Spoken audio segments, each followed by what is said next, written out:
Hi, I'm Sukanya. I'm a former special educator specializing in multiple disabilities. On top of that, I have experience of being on both sides of the coin. I have a disability myself, and I have worked with kids and families of people with disabilities as well. Hi, I'm Anushka, and my background has always been in PR, marketing, and corporate communications. However, I've always felt this deep calling to support children and families in more personal, hands-on way. So I took my first step into healthcare through physiotherapy or physical therapy, however you want to call it, where I basically began by focusing on brand awareness and also creating a warm, supportive experience for families where I spoke to them. I understood what each individual is facing and how we can help them. And so as I got closer to the disability community because of my physiotherapy experience, um, actually saw firsthand transformative power of therapy that therapy holds, whether it's occupational therapy, whether it's hydrotherapy, or even physiotherapy. And I knew that I found my true purpose. And because of that, Kelly naturally came to me.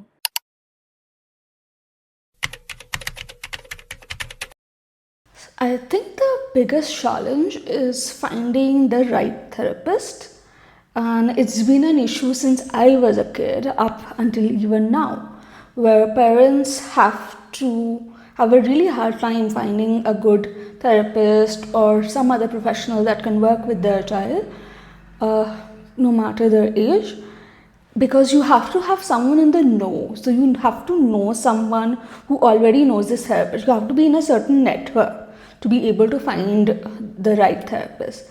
And the thing is, even within these networks, it's very limited. Like, I can only know so many people. I can only know, say, 10 people and recommend them to you. Someone else can only know, say, around 20 people they can recommend you to. And what usually happens is, because these people get so overwhelmed with the number of clients or patients or kids or whatever they get, they can't take on any new cases rather. And there is also a huge number of these professionals who are, for whatever reason, not part of the network. Maybe they were not privileged enough or lucky enough to create that network yet. Maybe they're newly starting off. Maybe they just couldn't, know people. She just don't know the right people. And these are, so I'm not, so the thing is, there are a lot of these rehab professionals out there. But because of a lack of kind of a directory of these professionals, or rather a lack of knowing the right people or having the right network, they don't have any clients at all. That's not to say they are bad, they're just unlucky. And so the problem rises where, say, a parent finds a therapist for their child and they turn out to be not so great. Because it's so hard to find another therapist, the parent either continues with a bad therapist or they decide to stop therapy altogether. Now, this applies to pretty much every person who works with the child. This can be a special educator, a speech therapist, can be some trainer, vocational trainer, whatever. Exactly. And actually, beyond that, parents often feel really isolated navigating, the journey. So they are juggling multiple appointments, meetings, daily care while trying to maintain some sense of normalcy to their family, right? So the emotional toll, you can understand, can be tremendous. So, this is a really crucial point that really often gets overlooked. So, when you have, or when you're working with someone with a disability, we tend to discount them, their age, and treat them like a child. Now, you really shouldn't be doing this, because a 20-year-old is a 20-year-old regardless of their needs or their abilities. Yes, absolutely. I mean, let me give you a concrete example, okay?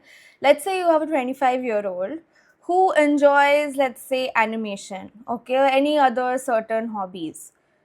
There's nothing wrong with that, okay? But if what you shouldn't be doing is that don't surround them with preschool level activities while you're also talking to them in a very childish tone, right?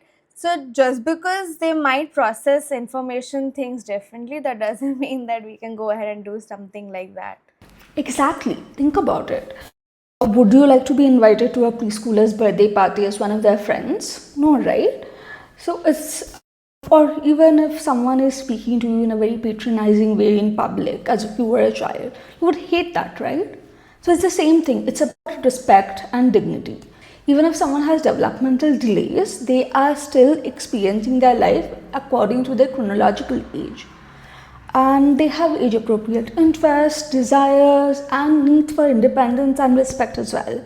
I have worked with, in fact, so many teens who have perhaps intellectual disability of some sort or whatever it is.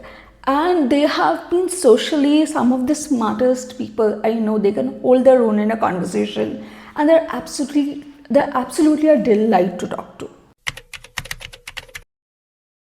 So, the right socialization is really, really important.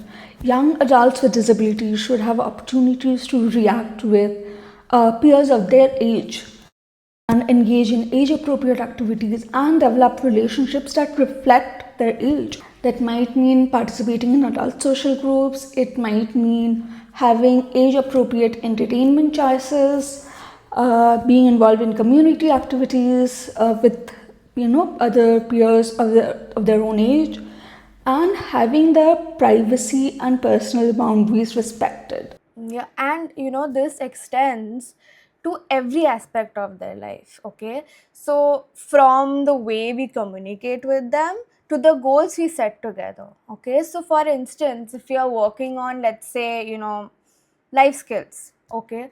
So, you focus on adult oriented goals, right? Like managing finances, using public transportation, building workplace ethics or skills, right? Could be something even like building romantic relationships, making independent decisions about their daily life.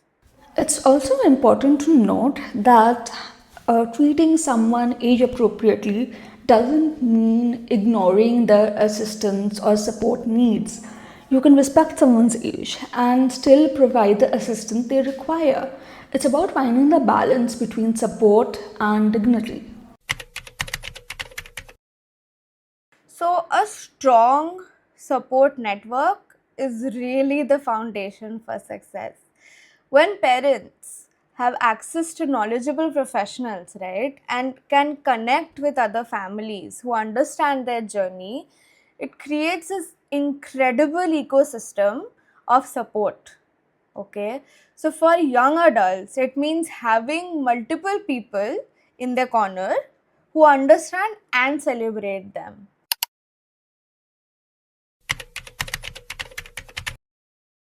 First of all, trust your instincts. You know your child better than anyone else.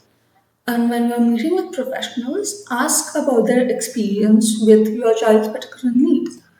And most importantly, look for someone who not only has the right qualifications but also shows genuine enthusiasm for working with your child. I would add that self care isn't selfish, it's actually necessary, right? So, join groups, support groups, connect with other parents, and don't hesitate to seek out counseling if there is a need, okay? Because remember, you can't pour from an empty cup, right? So, taking care of yourself helps you become a better advocate for your own child.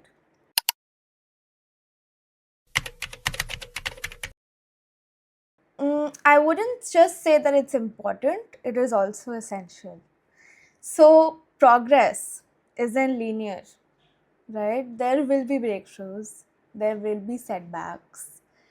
Having consistent, reliable support helps families navigate these ups and downs while managing forward momentum, right? So, regular check ins and adjustments to care plans ensure we are always aligned with current needs and goals.